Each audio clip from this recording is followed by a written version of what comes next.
Hey, good morning. Welcome to the Forex.Today YouTube channel. Let me remind you that trading is risky, not appropriate for everyone. Your past performance, good or bad, is not necessarily indicative of future results. Stay small, stay humble, focus on the long term. Never risk money you cannot afford to lose. Let's go.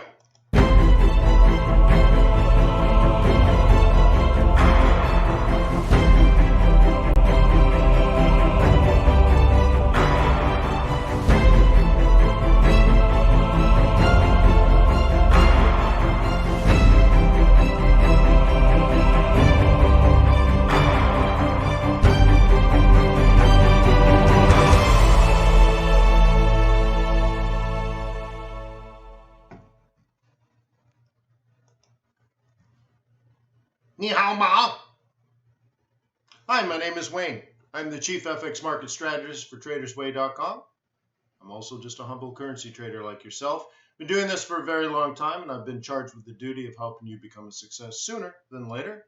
So let's achieve your destiny of greatness as a currency trader together, and let's start that today. I'll cover technical and fundamental analysis, and of course I can answer any of the questions that you have. These webinars are brought to you by Traders Way. They're investing into your success, your future success, but they're making that investment today, now up front. So when you do feel comfortable trading real money, we really hope you pay it back. That's how the universe is supposed to work. It's the way that your mother taught you. You should visit TradersWay.com and open up a live trading account. To start, you can visit TradersWay.com, download the MT4 demo. Beneath this video, there's also a link to my chart template, so you can download and install that.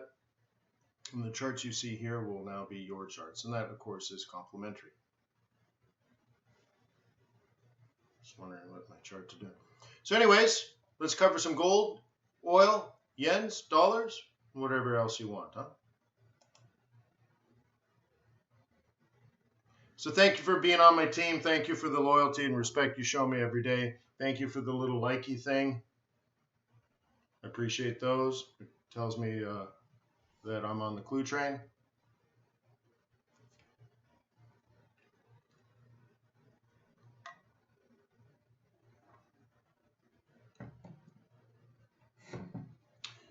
All right.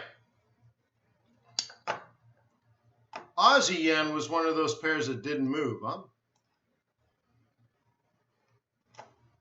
Just didn't move, which is, I suppose, good. A lot of the yens gained strength recently, in the last few hours. Well, actually, the last few hours they weakened, but there was a drop in the yens and then a recovery in the yens. This was not one of them.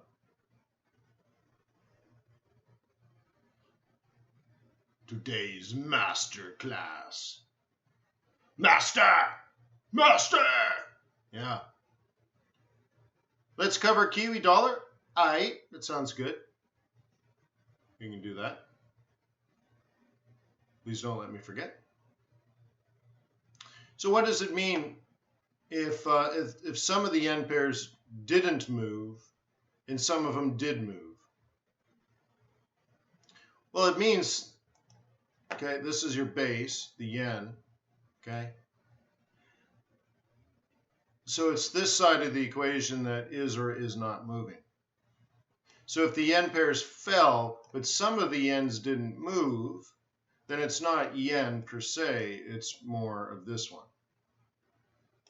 Okay, it's the numerator, not the denominator. So if that's the case, then we could say, well, not a lot has happened with Aussie in the last 24 hours. So if the other yen pairs dropped, it's because this numerator has lost value.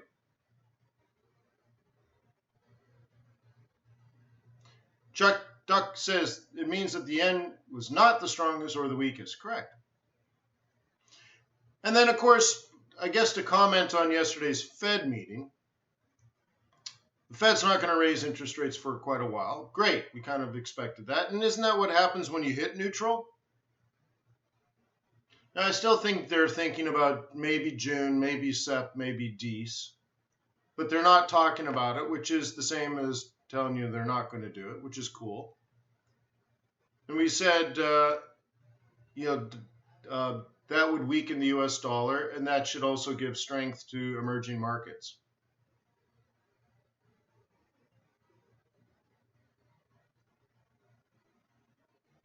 Am I right? So here's a pop quiz for you.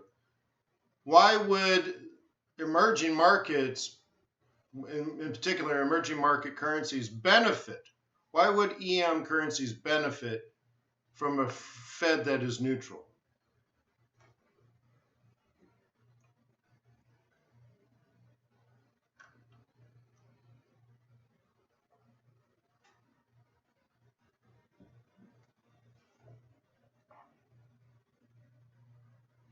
Type in a question mark if you don't know.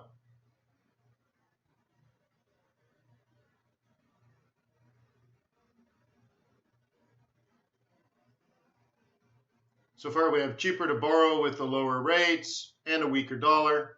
Weaker dollar. Yeah, it's actually, I'll go with Chuck Duck's answer. Makes their debt refunding stable. Yes. So they've already borrowed the money. So what it means is their debt doesn't go up, because remember, they pay it back in terms of dollar. Well, if the dollar is strengthening, that sets up a downward spiral for their own currency, because if the dollar gets more expensive, that means their debt gets more expensive, and they need more of their local currency to pay for it if they don't have US dollars. So we'll take like Turkey, for example. The Turkish lira fell off the face of the earth recently because they needed to pay their euro debts and their dollar debts, but the Fed started raising interest rates, which made their debts more expensive in terms of dollars. But the Turks didn't have any dollars. See, if you have dollars, you just reach into the vault and pay your loan with your dollars. That's what the Chinese do. They have lots of dollars. They have trillions of dollars. The Turks, they went to their vaults and there was nothing but lira. And the lira lost value in terms of dollar because the Fed was raising interest rates. That tends to increase the value of the dollar. So anyways, so now they needed more lira, which means they flooded the market with lira to buy dollars. But when you flood the market, right, if quantity goes up, then its value falls further. So the next time they have to make a loan payment, in this case a bond payment, they need even more lira. So they put that in the open market to buy dollars, and it weakens the lira further. Now there's billionaires in Turkey. They're like, oh my gosh, I'm losing my wealth in lira. The lira keeps falling. So they move their money offshore, which weakens the lira further, and all of a sudden it just collapses.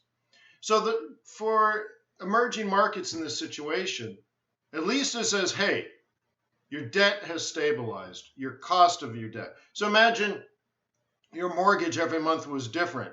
Let's say you're used to paying $1,000 a month, and all of a sudden it was $1,100, and then $1,200, and then all of a sudden jumped from 12 to 14 and a half. So now you're paying $14,500 on your mortgage. Your house hasn't changed, your yard hasn't changed, your air hasn't changed, right? But you're almost paying 50% more for your mortgage. And then another month comes by and it's $1,600. You're like, oh my gosh, it's so expensive. I'm going to have to do something terrible. And then the bank calls you and they're like, all right, we're locking it at $1,600. It's not going to go higher than that for at least 6 months. And you're like, oh, you don't like it at $1,600 a month. You used to pay $1,000, but at least, you might have to spend every penny on your house, but at least you know it's not going to get worse. Okay, so that would be a relief rally for emerging market pairs. But we did talk about that 6 months ago, 3 months ago, a month ago, a couple of weeks ago, and then yesterday. That once the Fed hit neutral, emerging markets would benefit. So hopefully you wrote that down and you're like, okay, that's really good.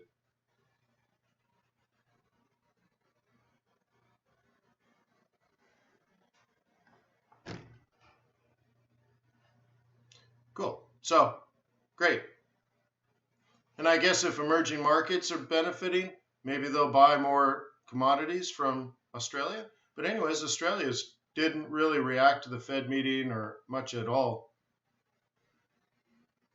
I'm still up about, what, 60, 70 pips? However, in contrast, this is what I wanted to show you. Euro yen dropped like a ton of bricks. Good stop placement, huh? I know, right? Cool. But yen collapsed. Aussie didn't do anything. Not yen, I mean euro. Euro collapsed. Aussie didn't do anything. I wouldn't call this a pound collapse. Okay? But remember, I bought it at the central. I had a stop just below this, and it went back to neutral, then it moved back down. It was never really good, but I don't feel that great buying pound. But I told you when I did it that I'm just doing my job, right? And I suppose I had an opportunity to get out here, but really this was plan A, and this is plan B down here. And we know with the Fed and all that kind of stuff, and its pound anyways, it's very mediocre, but it was still a legitimate shot. And then it came down here, and I would consider this neither here nor there. But if you were a bear, and I find it kind of hard to be in a bear in this situation, but it's perfect. That is a perfect bear entry. And then this is a great re-entry. Okay.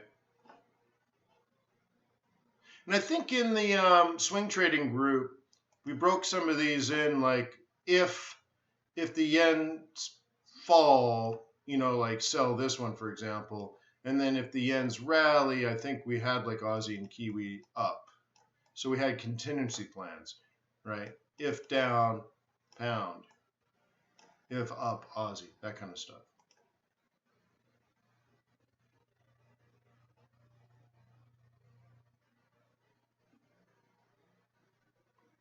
Okay, so some moved a lot more than others. Aussie we did, here's the Kiwi.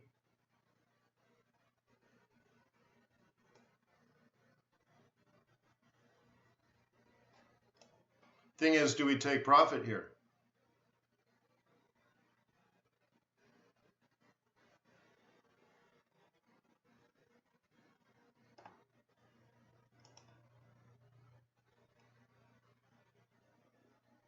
We'll see. I'll move my stop closer to break even here. I mean, I could move it here if I wanted to, actually.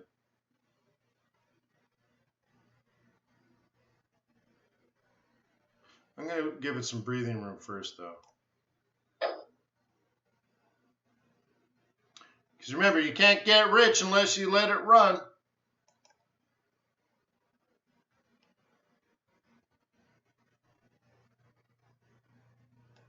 Yeah, typically I'm using pivot points. I have this one more mental.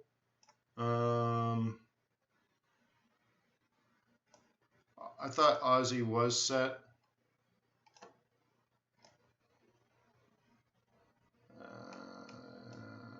So some of them I did, some of them I didn't. So like Euro, for example, see? So I'm playing the pivots. It's just swings, right? I got stopped out, Jimbo. That big decline, whatever happened, this move here on the pound took me out. But the thing is, I was very mediocre on the pound anyways, right? So I didn't play it aggressively. And then CAD tickled me out too, which sucks. I just made a mistake there. I moved it way too quick. I don't know why or when I moved it. But I made a mistake there, and so I broke even on that one. I should be up here, but anyways, it happens, right? Hello, Rajesh.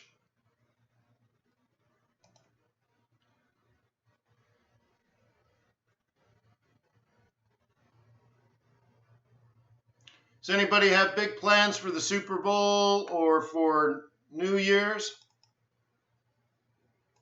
Anything exciting going on? Lunar New Year. Whoop, whoop, whoop.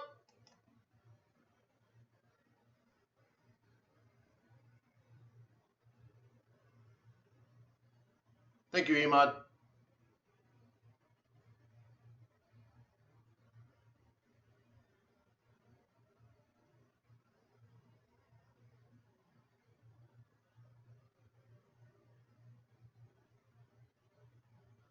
So I think we did Kiwi, but we can look at it from a different point of view, right? So like if you're doing a day trade swing long, that's your long swing. Seems pretty decent, right? Roll reversal, pivot up, and the target for today for Kiwi is up here, 75.5. Entry was 74.5. Nice. So this tells me I should make another 100 pips on this today. Cool. I could use another 100 pips. Kill EuroCAD. Remember someone was asking about EuroCAD? Now I wonder why. What? Somebody asked about Kiwi dollar, right? So let's make this a Kiwi dollar. Right? Am I correct? Somebody wants to do a Kiwi dollar today?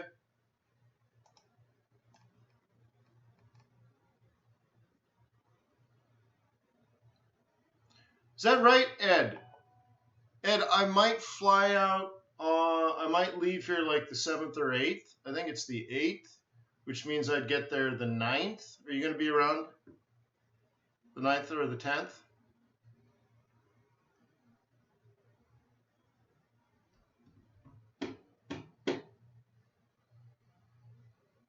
Who else is going to be in Hong Kong around then? Rob, are you going to be there?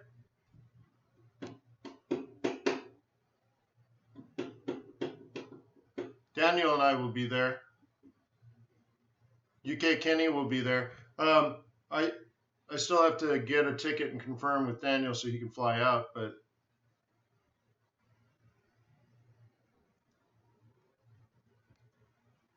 we'll get together.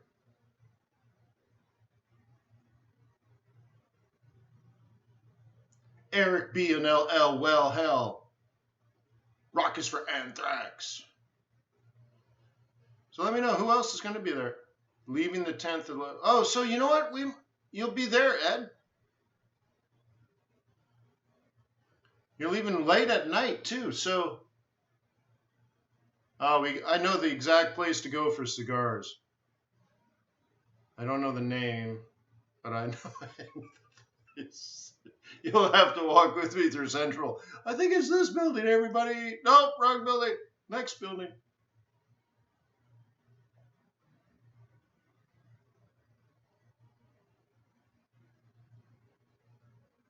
Yeah, we'll meet up somewhere. I like whiskey and cigars, and I know the whiskey and cigar place. All right. So, anyways, like seriously, let's do this. All right, Kiwi dollar. So here we are. Easy peasy lemon squeezy. It's sort of a mood trade, but you know, start with the whole premise of like, where are we going? Right. So what's the price action tell you? This is the current leading price action. Seems pretty bullish, right? Somewhere in the future, it's going to do something like that.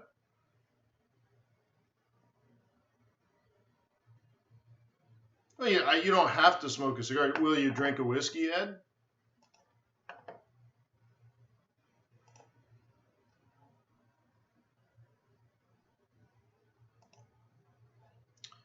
So I'm basically resetting this here as an M2, MM2, and basically an up play, right?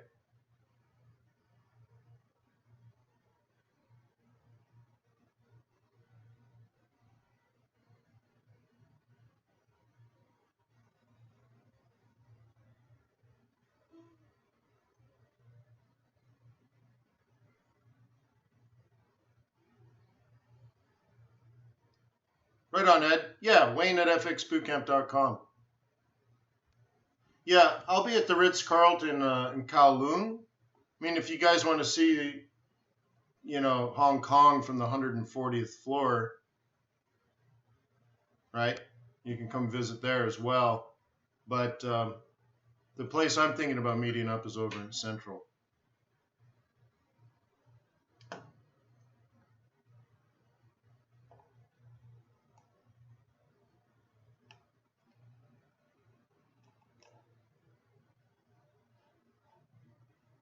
Okay, so that's kind of where we're going, right? Here's the issue if you're a bull. The major bear zone, if you're going to be a bear, is here. But I don't see that going on here. And fundamentally, that doesn't seem right. But if you were a bear, you're going to look for something like this. If you're a bull, you need to start looking for a pullback next week here and then up is what I would think if I were me.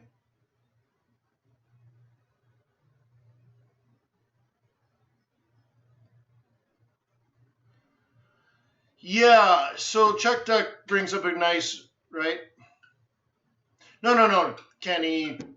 Sky Bar is nice, but that's for tourists, right? No, come up to the club. I'll have you guys come up to the club. We'll hang out up there, and maybe I'll do a couple of our webinars from the conference room, the top of the tallest building in Hong Kong. That's where I did it last time. So I think I was there for like 10 days, so they're used to me. Okay. So let's go to Chuck Duck's question. If we have a very, very big number, a big non-farm payrolls, it comes up 350,000. The Fed says they're data dependent, but here's the thing. We already know the jobs market is really good in the United States. We know that the weekly jobless claims are at a 50-year low. So that's the same thing. Monthly jobs and weekly jobs are incredibly good.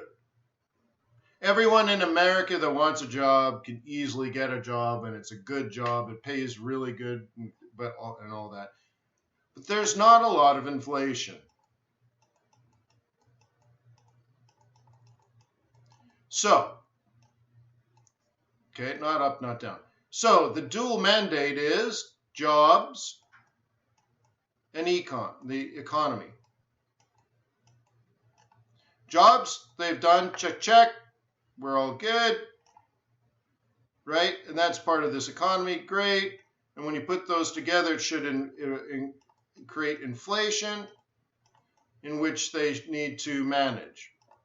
Except there is no inflation. Very, very, very, very little. So if the job number is ripper hot, like it's way high non-farm payrolls,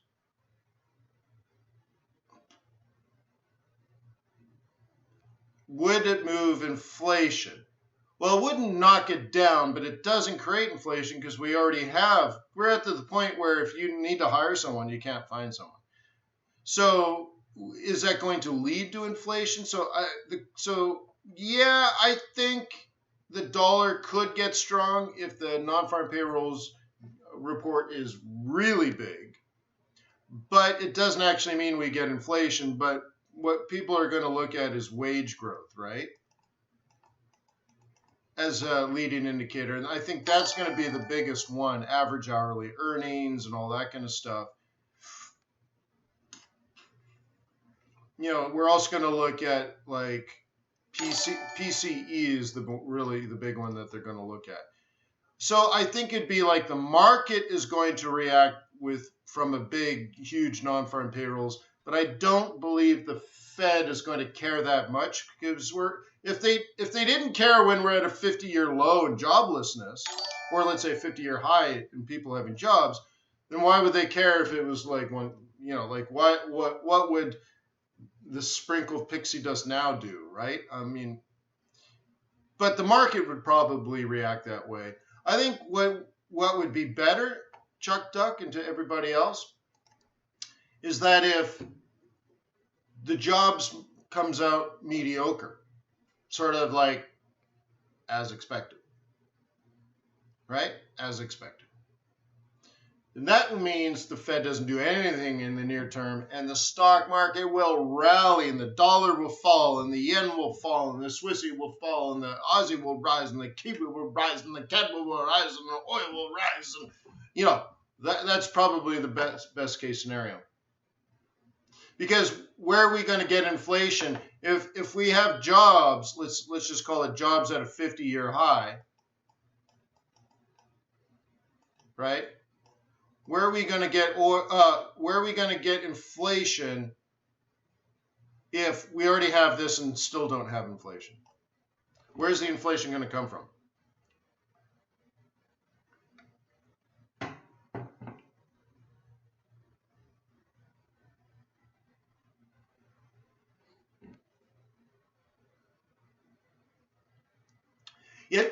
Excuse me. Jimbo, what they're trying to say is the next serious meeting is in June. Jimbo, that's what they're saying there. So write this down. The Fed will raise interest rates either June, September, or December of 2019. Okay. Yes, Chuck Duck's on fire today. This duck is on fire. This duck is on fire. Yeah. Oil rallying. That's what's going to create inflation in the United States and inflation in Europe. That or the British pound and euro dropping to zero. But it didn't fall to zero when Greece fell apart. So, by the way, what happened to interest rates in Europe? Well, I shouldn't even say that. What happened to the euro when Greece, Italy, Spain, Portugal, and Ireland were on the brink of collapse? What happened to the euro when Portugal, Italy, Ireland, Greece, and Spain, and even France were on the brink of collapse? The euro was ripper strong.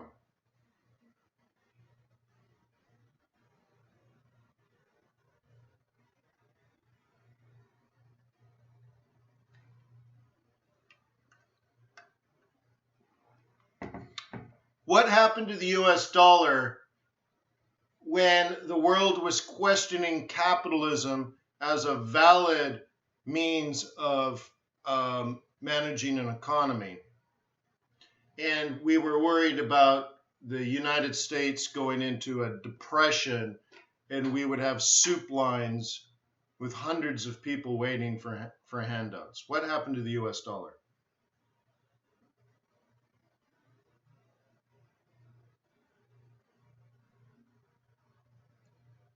Strong.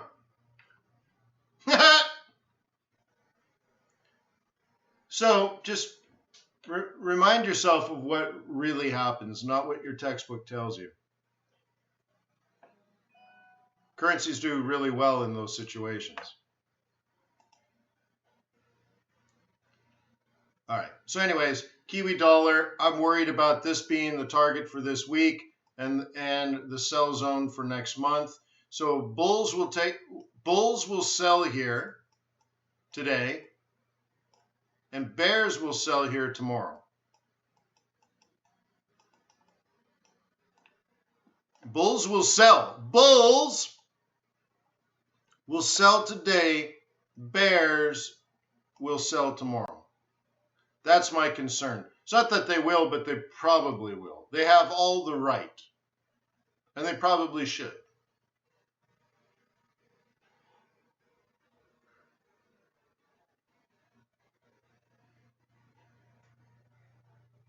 Ria, we don't need predictions, but thank you. Just, you don't need a prediction. Trade plan would be better. But the last thing we need is wild shots in the dark. Oh, I think this might happen and that might happen. And they're all guesses. I like plans and contingency plans much better.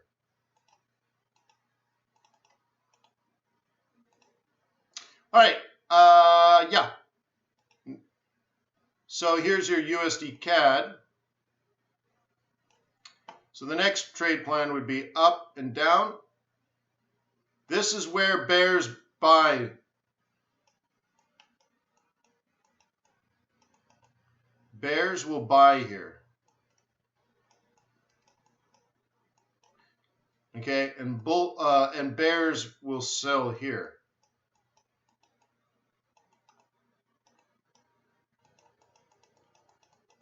Where are the bulls? Thank you for subscribing, though, guys. I see quite a few people, 6 or 7 people have subscribed this morning. Thank you for that. Welcome to the family. Make sure you ask questions as well, okay?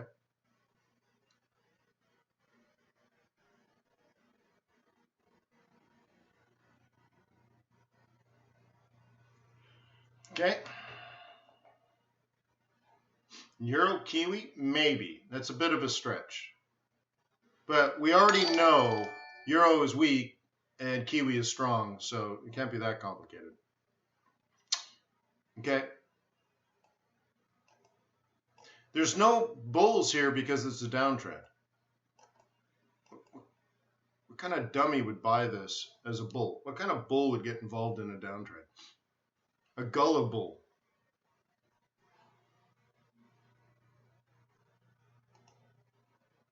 All right, don't be a gullible. Hey, by the way, what, 206 people watching? Thank you, guys. Make sure you subscribe and make sure you like. I mean, come on, 200 people. Just click the little like thing, all right? A little positive feedback would be nice. I'm an only child.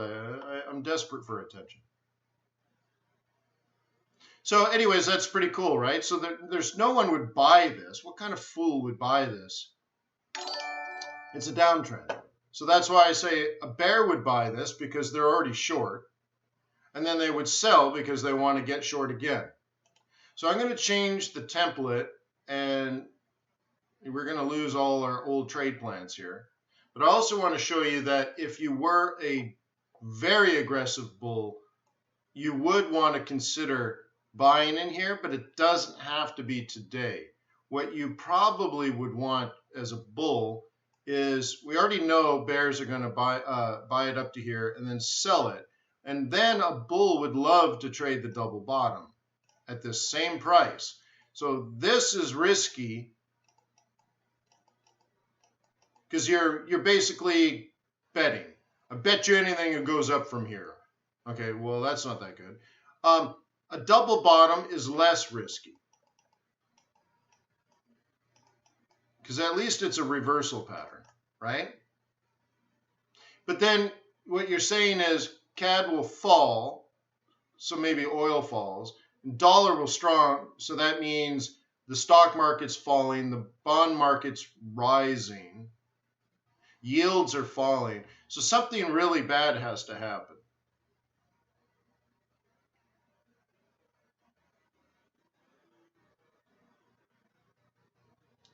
Oh, hey, no worries, Olivier. Yes, the template.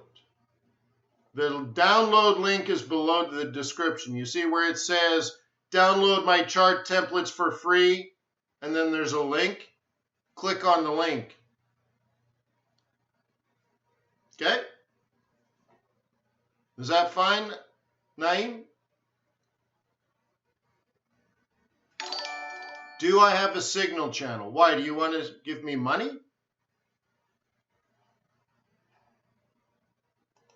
Now, don't. No, I would never belittle you by doing alert service.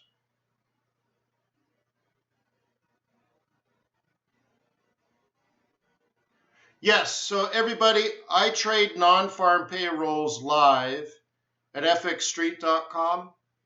And I've been doing that for almost 14 years. Every single first Friday of the month, I've been trading live longer than YouTube has been around.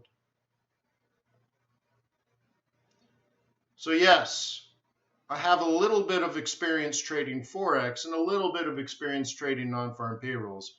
So if you'd like to attend that webinar, I am doing it at fxstreet.com tomorrow for what, the 165 times or something? Crazy. Yes, it's tomorrow. Eric B. NLL. Well, L. Ruckus for N times. So Eric B. used to be a hip-hop writer at The Beat, I think it was called. That's why every time I say Eric B. NLL, well, hell.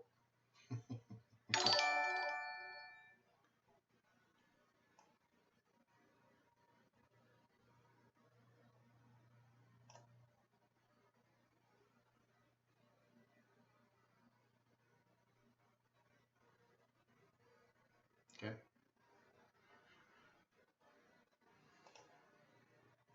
All right, so anyways, there's a turning point. I think if you're a bull, I think you should wait for market confirmation before you get all giddy about taking a high-risk trade.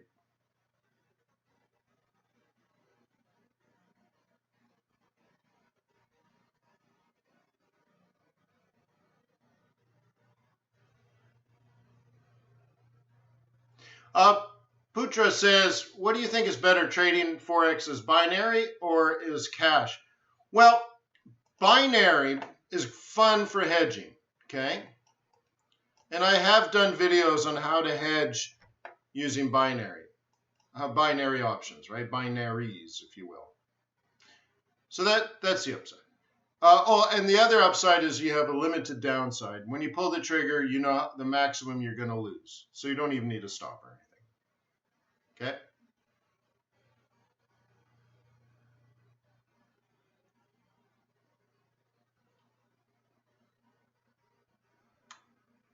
Okay? Cool. Now, why should you not trade binary options? Okay? Well, there's two secrets that hedge funds use to get filthy, stinking rich. A new Lamborghini for every day of the week. A yellow one, a purple one, a green one, a blue one, a red one. Okay? How do you do that, guys? How do hedge fund managers get filthy, stinking, ridiculously wealthy?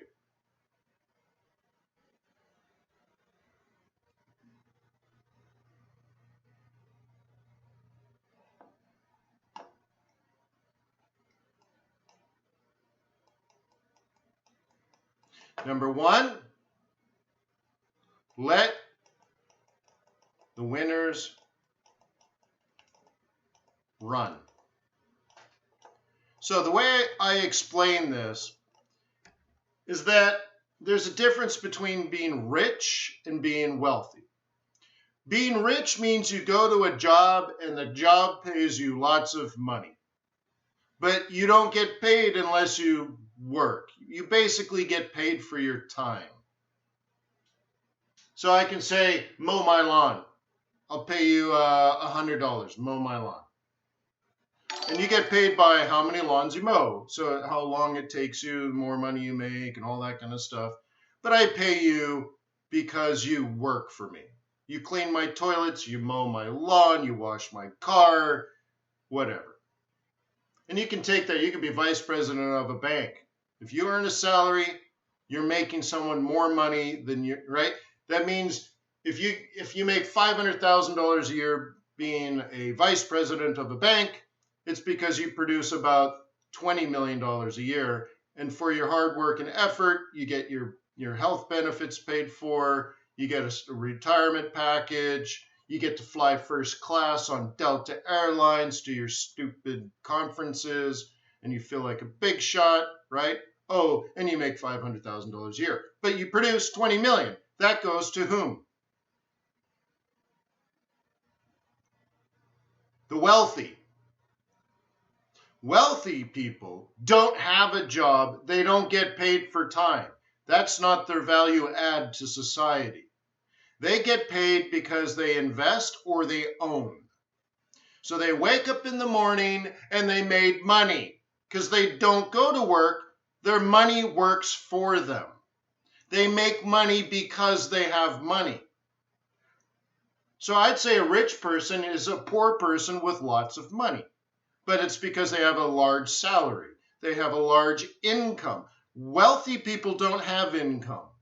They have dividends. They have distributions. So they wake up in the morning like, oh, I made $1 million today. I guess I should get out of bed. Okay, and that's true. Like, that's the truth. So if you have a job, you're poor, but it might pay you a lot of money, so therefore you're rich. You're just a different, spectrum of poor. You work for someone else and you make someone else rich. So anyways, letting your winners run means you're not adding more trades. You're not doing 5 more scalps. You wake up in the morning and the trade you made on Monday is still making you money today, but you didn't do any extra work. Your money is working for you. So the number one thing is letting your winners run. That's how people get filthy, stinking rich. Binaries don't let your winners run. You either make money or you lose money. Your losses are defined, so you have limited downside, but you also have limited upside, which means you'll never, ever, ever, ever, ever get rich. You might make $100 or $1,000, but then you got to make another trade, which is work. Okay? So anyways, the number one rule is let your winners run. If you can't do that, you're going to be poor. You might make $10,000 or $20,000 or $50,000 a month, but you're still poor. Number 2, how do you get filthy, stinking rich in Forex, especially if you have huge amounts of assets under management? How do you make ungodly amounts of money? Interest. Remember, you are lending another country money. You are acting as a bank. Hey, New Zealand, do you need money? I can lend it to you because I'm a foreign exchange trader. Okay? So go back to the video I showed a long time ago. I was talking about Turkish lira versus, I think, the euro. And I said, if you're short euro, lira, and you never made a pip, you moved your stop to break even, and you never touched it, okay? And I said, you come back a year later, and you find yourself, you get knocked out of break even. Now, we know right after I did that webinar, boom, the lira tanked, and that would have ended. But let's just pretend. Can we just pretend a little bit? Let's say nothing happened. Let's say it just moved sideways and sideways and sideways and sideways and sideways and sideways and sideways and sideways. And then on day 365, it popped up, hit your stop order, and you are out and you made 0 pips. Was that a waste of your time?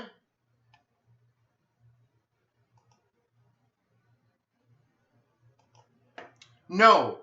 Because I forget the specific amount, but let me take a stab at it.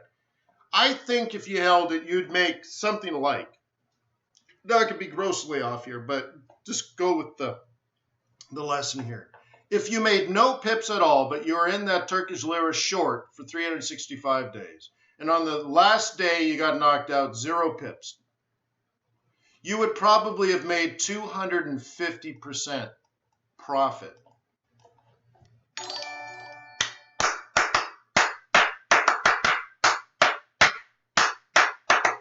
Now let me ask you, is your 401k doing better than 250% a year? Are you in a bond fund paying you 250% a year? Is your stock portfolio doing 250 a year? Bear in mind, this is risk-free investment. As long as your stop's at break even, unless there's a black swan catastrophic event, which does happen from time to time, but probably not, barring a catastrophic zombie apocalypse, do you have any other investments that are nearly risk-free that are producing 250% a year?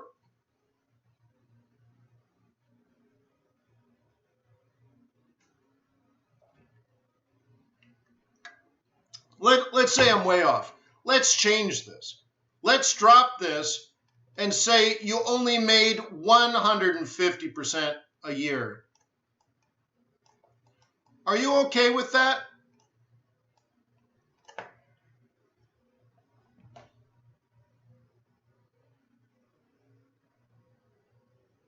$150% a year. So remember, you're getting paid interest to hold the lira.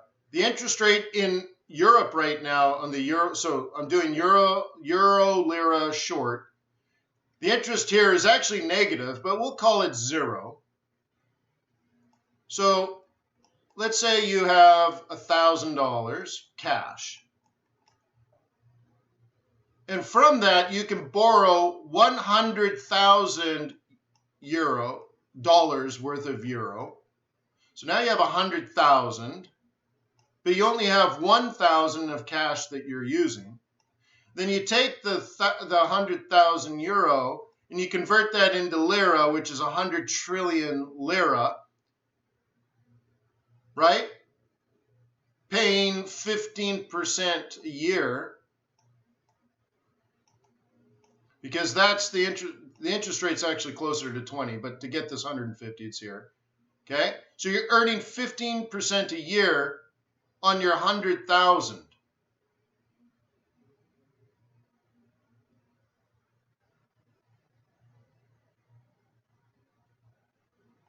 But you only have 1,000, right? So this is based on the money you actually have invested. Times leverage times interest rate. Whoop, whoop. So you do not get that with binary options. You cannot let your winners run. You're not going to collect interest payments. You're essentially a scalper.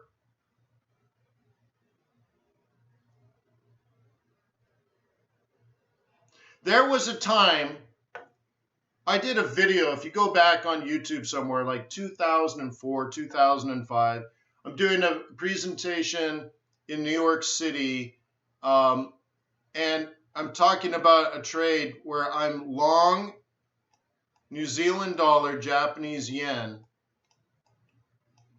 and I'm making 825% a year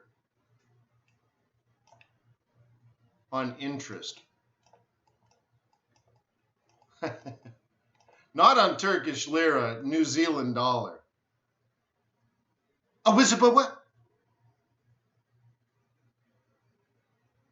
Do scalpers make money? You can, but going back to the difference between being rich and being wealthy, let's say you're a really good scalper. That means as soon as you walk away from your computer, you're no longer getting paid. Do you understand that?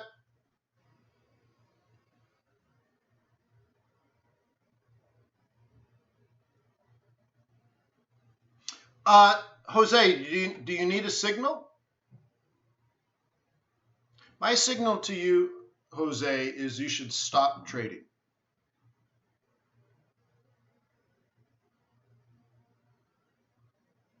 And I'm not being facetious. All right. Because if you don't know how to make a trade plan, then you shouldn't listen to anybody else, because most of the people selling you signals don't know how to trade. That's why they sell you signals. Think about it. If you knew how to trade so much that you were that successful as a trader, why wouldn't you just start a fund? Why would you sell somebody a signal for $50 a month when there are other people that would pay you $50,000 a month per client? But maybe it's easier to get 1,000 people because you don't have to be regulated and you're not, there's no compliance. Maybe it's just cheaper to do it, a poor person selling to poor people. Maybe, I don't know. It doesn't make a lot of sense to me, but anyways, sorry for that. So anyways, do you want your money to work for you and be wealthy? Or do you want to work day and night and earn some money and then walk away, stop earning money? Like, for example, when you go on vacation, you stop making money. Does that sound good to you?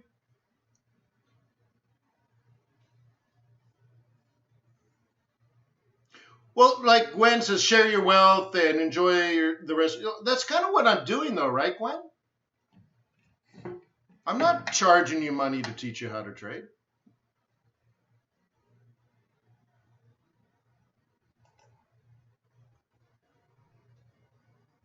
Yeah, Brinsley says money must make money, right? Yes, absolutely. So binaries are okay, and I've taught people how to hedge with them. And you can scalp with them. Like maybe a news event and stuff, it's appropriate. But I wouldn't make binaries like my thing.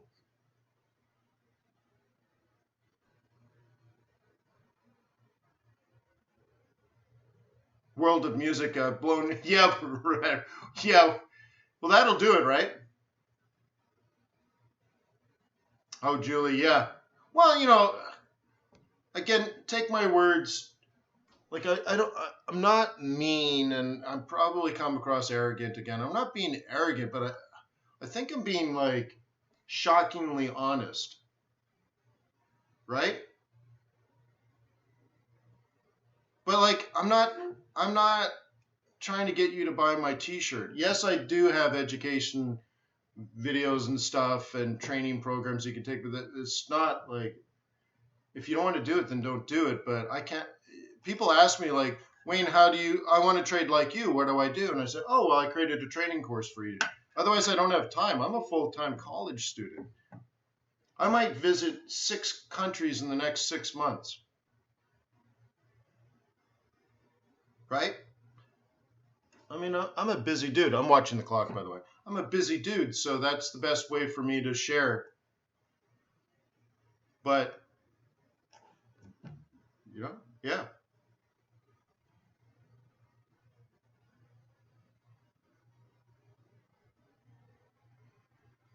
Yeah, Ed, sure, absolutely. Yeah, honesty is the best policy, but most people aren't used to it, so. So anyways, here we go. There's that move up in which I think bears are going to sell. This first green candle is bears buying, not bulls buying. A bull could buy, but they're a bit foolish, as I've already explained. They're taking a very high risk trade. If I was a bull, I'd wait for a double bottom or even a double bottom 1, 2, 3, aka a hammock.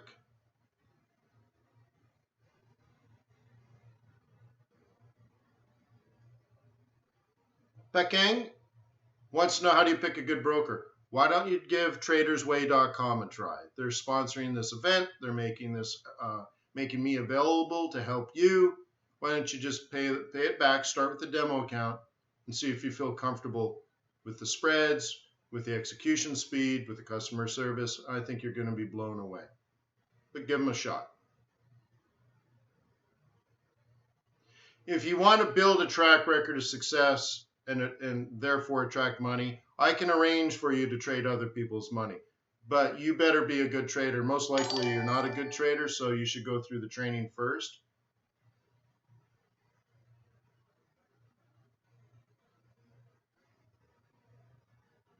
But yeah, if you need money, I mean, what if you put $5,000 in an account and you got another $20,000 on top of that to trade with? And then you traded that successfully for 3 years, and I let you keep all the profits.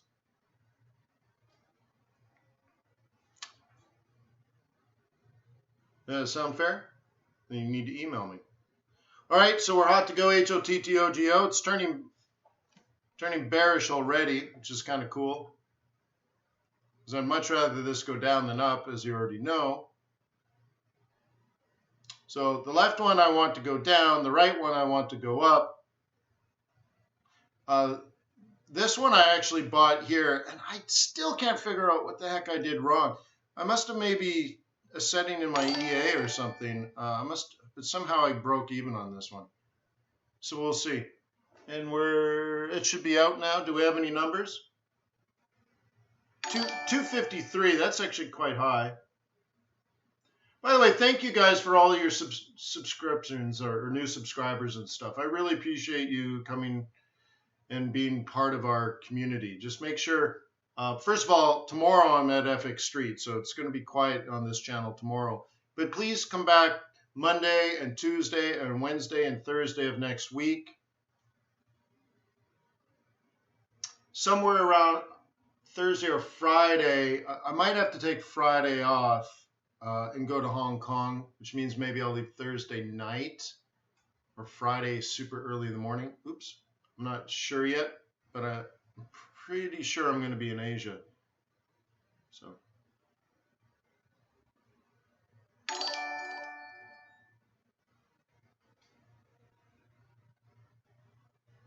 Cool. I go to the Fonterra Dairy Auction website for all that kind of stuff. Right on, guys. Seriously, thank you for subscribing.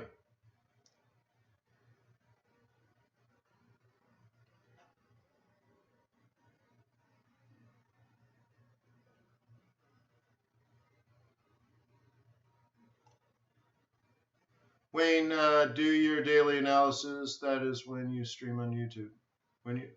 Yeah, essentially, yeah. I'm creating my trade plans. I'm trying to teach you how to build trade plans, right?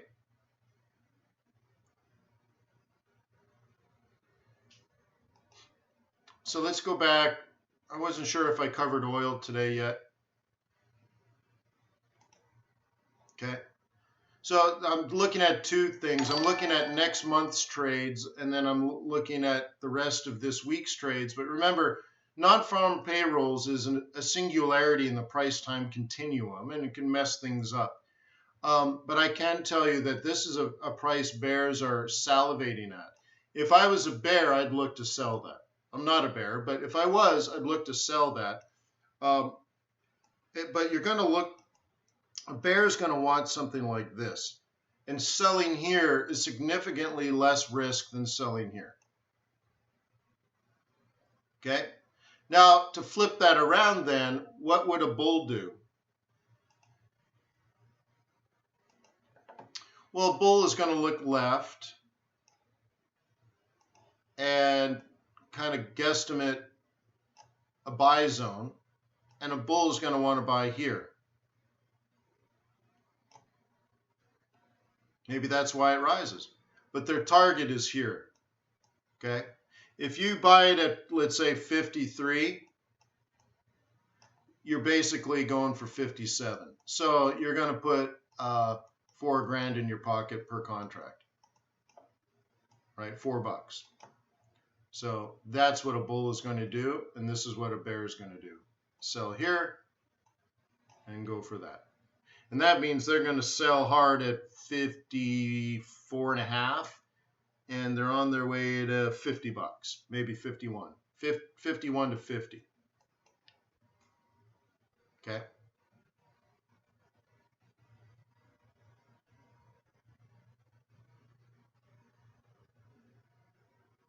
Oh yeah, see, Ed, I'm not even going to leave till the 7th or the 8th. So I'll catch you right at the end of your trip. That's what pivot points are for. And since there's so many new people here, I've detailed all the trading strategies over courses of dozens and dozens of hours of training videos. They're all available at fxbootcamp.com. It's a site that I've owned for almost 20 years now. And over the course of my 20 years, my trading hasn't changed. You can look at my trading from 2004, and my chart looks like, let me just change it. This is what you would see. Here we go. The only thing I use pivot points, but this is sort of the standard setup for technical analysis I've been using for 20 years. So like I said, I've been doing when YouTube became a company and officially launched, and you went to youtube.com and you typed in Forex, I was the first 20 pages of Forex videos. Each one had like a dozen responses, right? I already had a couple of hundred videos on YouTube. So I've been doing this longer than every other guru on YouTube, and there must be 10,000 people trying to show you like, oh, they made all this money on their cell phone today. Woohoo! I'm going to go and get my yellow Lamborghini and off I go. You should be like me. I'm not one of those dum-dums. So, and I don't think they would make it in Harvard. I don't think they could qualify to get dual degrees in Harvard. So I'm trying to be as straightforward and as honest as possible. My point of view is as a businessman. Before I was in Forex, I was a venture capitalist. I have real world experience with a real track record, with a real career. So anyways, I've been here for 20 years. You can ask me questions and I will truly teach you how to trade.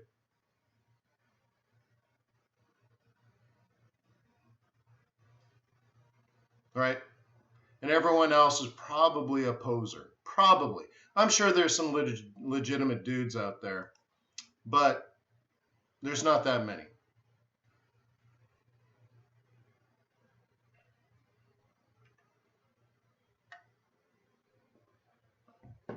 What's my email? Wayne@fxbootcamp.com. Jimbo, no, I was like 30. About that. So I sat on a board of directors in New York City. It was at the Sherman and Sterling law offices on Broadway and Broad and Wall Street. Anyway, so I must have been about 21 then, maybe even 20. So when I was, so let's say I was 21. Yeah, I think it was about 21. I was 21 years old. I was raised in rural Saskatchewan. So when I was 18, I'm in a small town in rural Saskatchewan. It had one street light. The most exciting thing to do was play one of the two video games at the 7-Eleven. And I'm an entrepreneur, and I was in cultural hell, isolation, and cultural destitute. And I'm an entrepreneur. And I'm standing there 17 or 18 years old thinking, I have to get out of this hell. By the time I was 20, I was so excited, I'll never forget that day. I'm on my way to a board meeting to be elected as a director to the board. The board meeting is at a high-powered law firm in New York City on Wall Street. And I'm going to be on the board with George Soros. Like, oh my God! Right? So yes, that's what I was doing when I was 21.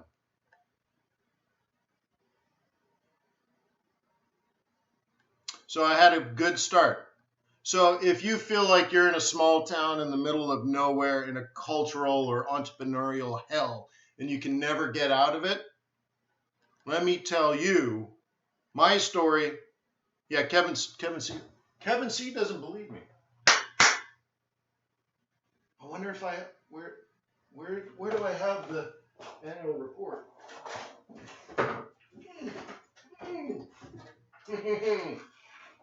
It might be here. I saw it somewhere.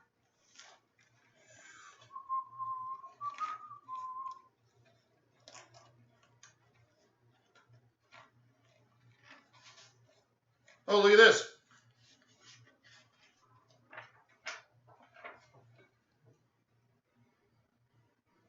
See? I guess you can't see that. This happens to be in here. Let me put it back. I'm trying to protect it. This goes to Kevin C that says bullshit. All right. So after I was done being on the board of directors with George Soros, congratulations, you've been featured in Inc. magazine. I'm in the hot 100 startups issue of Inc. magazine. Does it say what year it was? Where is it? I can't see what year. July 1999. That's just one of dozens and dozens. So bullshit to you, idiot. So, long story short, I'm not doing this to get you to buy a DVD or something. If you need me to prove it, I'll find it. I have the annual report, George Soros and I on as directors. If I need to do that, whatever. My point is, I'm doing this maybe for different reasons from a lot of other gurus. I'm doing this because I'm an only child. I love to be adorned with love and respect and told I'm special. I love all of that because I didn't get it as a child. Great. So shower me with love. Don't, right? But other than that, I want you to succeed. How about that? That's a real honest assessment, isn't it? You share love and respect to me.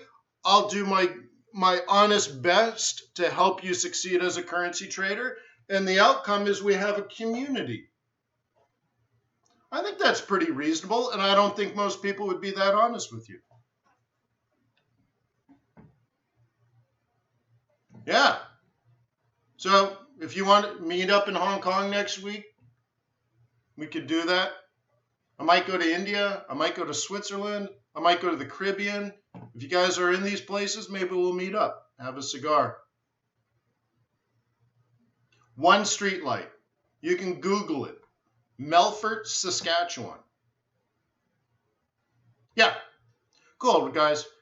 So I guess things are pretty quiet. I'm looking at the clock, by the way. I always have a clock over there. My office has a little kitchen, and it's over there, so I can make my espresso. So anyways, we got non-farm payrolls tomorrow, number 160 million. Yeah, right on. Come to India. I don't even know, and that trip's probably doubtful. But anyways.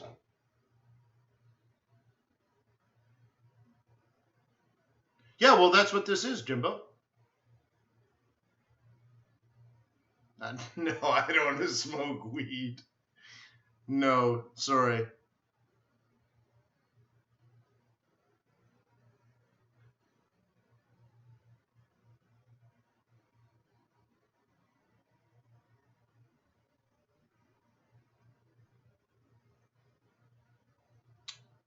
Oh, you're right. Swing trading today instead of tomorrow because NFP.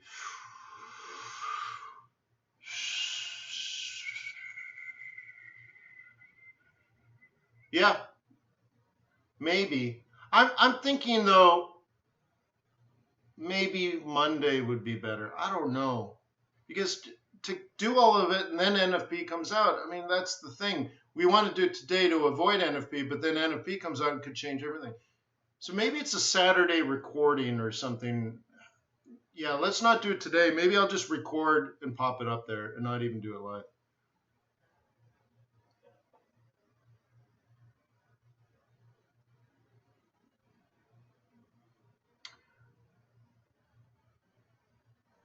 To the person, hey, David's posting a message and it's being blocked because he put in his details. Make sure you have MT4 and not MT5. Emilio says, Wayne, I have to say you are a true person, genuine and honest. I've been watching you for almost a decade and you have never wavered with your good nature. Right on. I appreciate that, Emilio. And you and I have worked together for quite a while as well, so I do appreciate that. To Lucas on the swing trading thing, I think I should just do a recording and pop it up there, because to do it before NFP is silly, and they do it on Monday or Sunday. It's not ideal, so I might do it Sunday or just do it Saturday.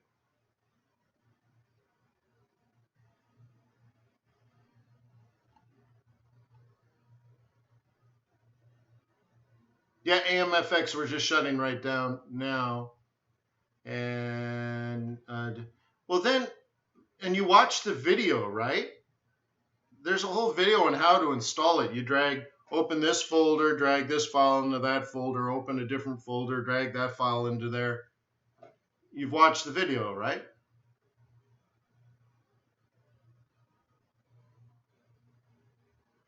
Zamo says, appreciate the way you lay out the fundamentals. Right on. Blood, sweat, and tears for years. Then, I can't imagine what it is. So I really don't know.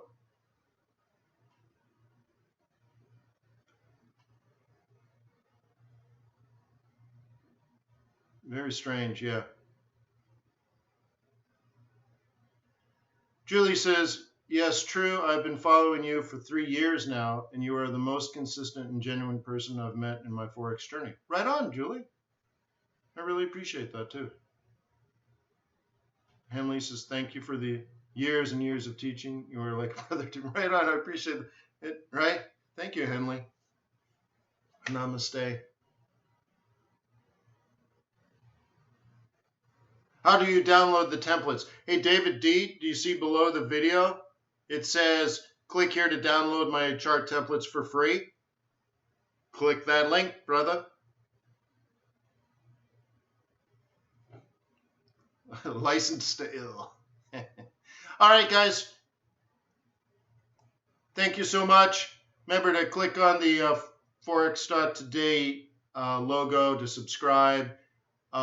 Make sure you watch this video on trading the Mexican peso. Make sure you watch that because that could be happening today. It could be happening today. It could be happening today or tomorrow.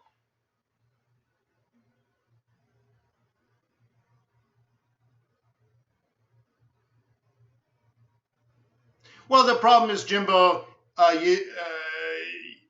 trades don't happen during a 1 hour period. So I'd have to be available 24 hours a day. Dude, I don't have time. That's the problem, brother. I don't have time. I got to go. I don't have time. But yeah, and it's not my responsibility. People are going to have to learn, and then they need to take care of their family on their own. They don't need me to do that. All right, take care, guys. Cheers.